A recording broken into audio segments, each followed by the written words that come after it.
Hey, good to see you. Thanks for coming. This is another episode of Wireframe, and today we're going to be talking about AI fluency.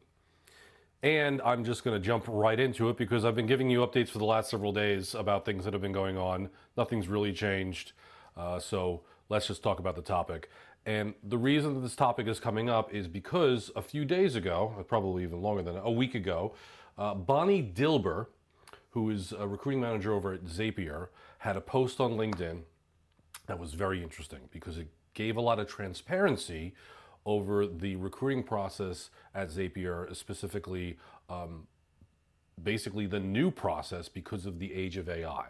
So I'm going to share that post with you right now so you can take a peek. And the general gist here is she's sharing what the levels of AI fluency are for Zapier. So they have four. They have unacceptable, capable, adaptive, and transformative. Okay, so you have the four levels that they are kind of assessing in this matrix of possibilities. So I want to go over what the matrix actually looks like in here before we look at the post. And I have a larger image over here we're going to take a look at. And I'm specifically going to be looking at product and engineering, probably a little bit less of the support and people, HR, marketing stuff, because that's not really my realm, but I guess support is a little bit. But I really do want to talk about the stuff that's up here. So underneath unacceptable for engineering, it says here, these folks may believe that the coding assistants are too risky or have never actually tested AI-generated code and still basically rely on old ways of us communicating code, right?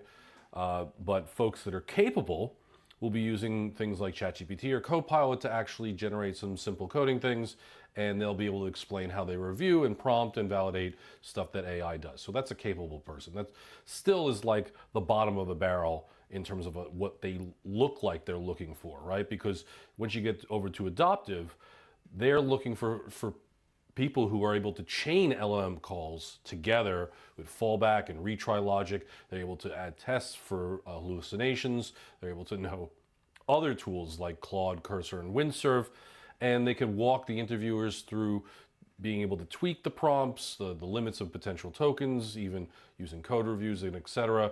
And then finally, in the transformative, which is like the top level of what they're looking for in the engineering world, they're looking for folks that can ship LLM-powered features and monitor live metrics, refine based on user feedback, and they're able to build AI-first dev pipelines with guardrails and RAG docs, and that cut down the PR cycle time, right? Now, going back over to product again, the unacceptable thing for them in there is, again, dismissing AI as hype and not showing any curiosity toward this stuff, lack of any AI concepts or experiments. Similar to engineering, for product, they use ChatGPT to draft things like story maps and synthesize user notes. And then just know the basics of what's going on in the AI world, right, with LLMs and latency versus cost, and can share some prompts that they've used. Adaptive folks in the product world are going to be shipping AI-powered features with a human-in-the-loop check. So I'm assuming that it's not entirely created by AI. It's basically has a little bit of human touch in there.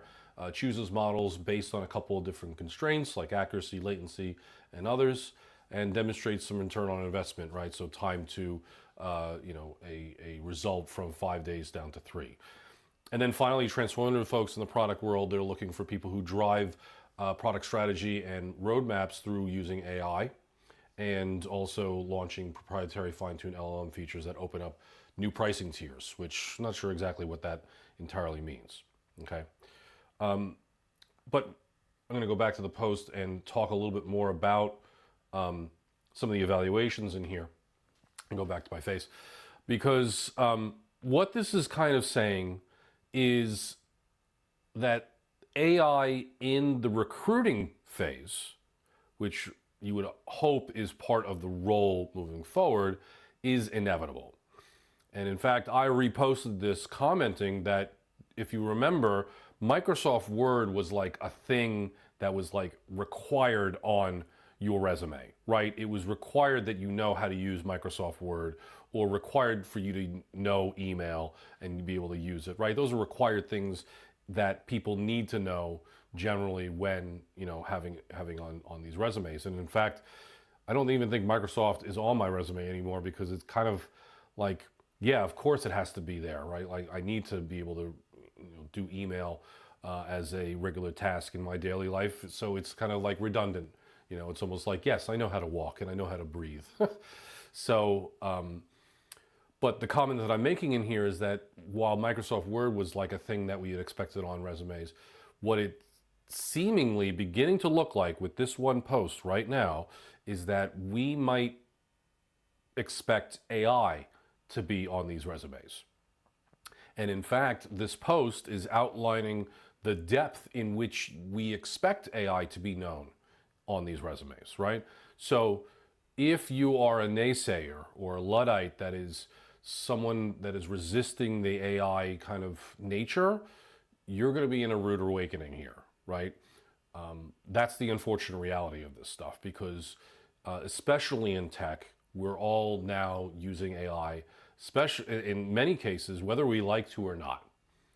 Now, in this particular matrix of stuff, I would put myself in the capable column very strongly. I don't think I'm an adoptive at all yet. I am using Cursor in my daily coding experience at the moment. However, I'm using very little of the AI in there. In fact, I had a pretty poor experience, I think, last week, when it kind of just removed all my code and force pushed some stuff. So not great. But I think this is a really good outline about the steps that you may want to continue to take in order to get to the adoptive and maybe even transformative levels in your area of expertise. And I think this is a really helpful thing, especially in the onset of what's going on here. So now Bonnie goes on to say that these areas are evaluated through screening, async exercises, and live interviews. And these are basically how responses are stacked up in this graphic. And they're also kind of sharing these things with the current team, so they're trying to figure out some questions in here. So here are actually some questions that they are asking in the interviews. One of them for the product that says, how is AI impacting SaaS, so software as a service? And give an example of a time you used AI in a product feature. Did it improve it with a better / faster / cheaper model?